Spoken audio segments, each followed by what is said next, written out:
We have quite a few cases, very challenging, and we've seen a lot of cases. So maybe start with the first presenter, Dr. Chandra, who has a lot of experience with the device and prepared to us a very nice cases. So please go ahead. So now, we have seen those presentations where it is quite convincing to use M-Guard stents in various situations. So let's start with the cases very quickly. This is a young patient, 55-year-old male with ST elevation in anterior leads. And what you see here is a total occlusion of the LAD. And this LAD, of course, underwent a thrombosuction with the export catheter, which we still do in all cases. And here you see a residual big thrombus with a side branch coming out, which is a big diagonal. And thrombosuction was still repeated, but despite that, we see a large flesh of thrombus, large chunk of thrombus still lying in the proximal part. And then we take a M-Guard stent, and what you see here is, let me see, okay. So this is the dilatation, and this is the final result. You see the side branch is working absolutely fine. The distal perfusion is good, and there is no distal embolization. So the fear of losing the side branch is really not real at all. Going to the second case, these will be quick succession of cases, and this is a post-bypass patient who comes with an inferior wall MI, and what we see here is this. And let me tell you, up till now, at least 90% of such cases we would leave behind because these grafts were never doing fine with any intervention. But in this case, what we did was, since the patient was still symptomatic, we took an export catheter, put a wire inside, did an export, and after export, we were still not seeing anything distally. So it was not very sure whether we still really do anything further or just leave it behind. So then what we did was, we took the export catheter and start injecting contrast from distal to proximal to see what is the anatomy below this occlusion. And when we saw that this anatomy is quite, acceptable to any intervention, we decided to put a, M-Guard stent directly at this site. And before that, since this was the initial phase, we thought let us put a distal protection device, which was put, and then a stent was implanted with a very good result in this situation, which I don't think we generally would get in a vein graft occlusions like this. And this is an 80-year-old man. He did very well after that. So going to the third case, very young patient, acute occlusion of the right coronary artery, export catheter, and all those antithrombotic therapies tried. And this mid-RCA is, as you can see, is full of thrombus, which is then small pre-dilatation has been done. And after this pre-dilatation, using a very small 2mm balloon, we generally use a 1.5 or a 2mm balloon, and stent implanted using M-Guard stent with a good result. And all these patients are doing very well without any stent thrombosis or any further events. Going to another case where you see a right coronary artery with a huge branch coming out of that side.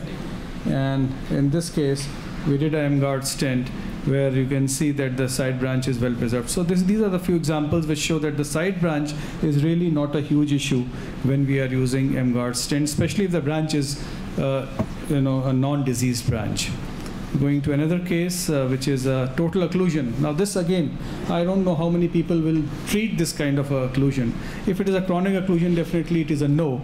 But this patient came with an acute coronary event, acute myocardial infarction, and we knew that this is the culprit lesion. So what we did was, we put a wire inside, and when we put the wire inside, again we did the same maneuver as I told you, that we did we did the export, and with the export we checked whether this distal anatomy is good or not. And then we found that it is a very small area which needs to be treated. So with that, we knew exactly where we have to do the treatment, and then we put a stent here.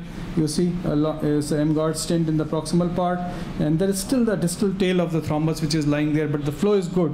We left this patient on anticoagulant therapy and did very well. So this was very quick, and the patient was sent home on low molecular weight heparin and is doing very well. So these kind of total occlusions of vein grafts with a large thrombus burden, I don't think it was ever possible to do such kind of cases.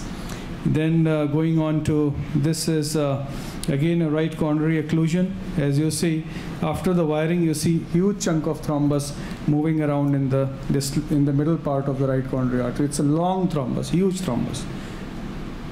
You will see that a very good outcome in this situation, and the patient is treated very quickly without any distal protection, with no distal embolization, no slow flow, and hence the procedure becomes very quick and smooth.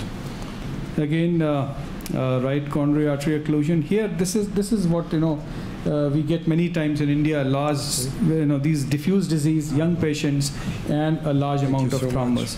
And if you see this RCA, it's a very long disease with a large amount of thrombus, where again, we did all export catheter. We did not lead to any major difference. As you see, this whole vessel is full with thrombus and muck. And so what we did was, in this patient, this was the initial patient, where we put a distal protection device also, but then we treated this with the M-Guard stent in the proximal part. But then after that, we saw that there is still a residual thrombus, which may occlude the distal lumen. So at that stage, we decided that we will take another M-Guard stent without any distal protection. And this is the M-Guard stent which is being implanted in the large chunk of thrombus which is lying below. And here you see a wonderful result with 2 stents. So almost the whole vessel is kind of reconstructed with the M-Guard stent. So that is how we could get good result in such a huge thrombus. And this patient, this is what is a large RCA. And these kind of vessels, again, we would never treat them. Look at this RCA. It's a huge ectatic vessel. I'm not sure how many people will actually attempt to do these kind of lesions, especially with usual stents. But after this, when we did the thrombosuction, this is what we are seeing. Look at this. And of course, in this kind of situation, we thought that the only thing which we can do is to do M-Guard stenting, because nothing else will take out this huge chunk of thrombus from a large ectatic vessel with thrombus. So this is the result we got, although there was some embolization distally, but in that kind of vessel, I don't think we can get any better result than this. So these are the cases which I wanted to share with you. Again, a large thrombus in the RCA, ectatic vessels. So these are some examples of ectatic vessels, large thrombus burden. Here you look at the thrombus burden.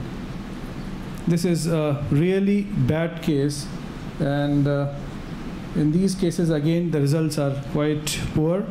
And after simple pre-dilatation, look at this RCA. It's almost completely full with thrombus, and with 2 overlapping stents, we got a good result. And of course, you will see the final outcome. This is the kind of result we got in this very, very badly filled up vessel with thrombus. So this is quite, usual with our patients, especially in right coronary artery, which are ectatic vessels. Now this is a very long thrombus again in the entire vessel with thrombosuction. After thrombosuction, again, you see that the large thrombus is from the top to the middle of this RCA, and 2 overlapping M-Guard stents, no distal protection, and this is the result we get. So it's quite, predictable now for us to treat such kind of lesions.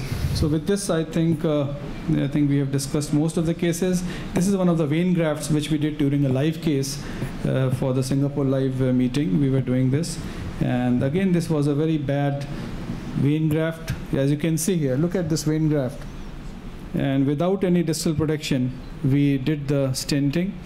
And as you can see here, we got an extremely good result with no distal embolization, and we employed 1 proximal M-Guard as well.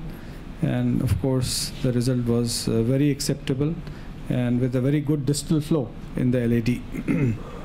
So in thrombotic coronaries, we choose our devices according to the thrombus burden. So if it is a small burden, definitely we don't put a M-Guard device in that. We do a DES or a BMS and use all kind of antithrombotic therapy. If the vessel size is more than 3 millimeters in medium burden, we still use M-Guard. And if the vessel has a huge burden of thrombus, we definitely use M-Guard device and sometimes a distal protection. So that is our strategy in these cases. Thank you.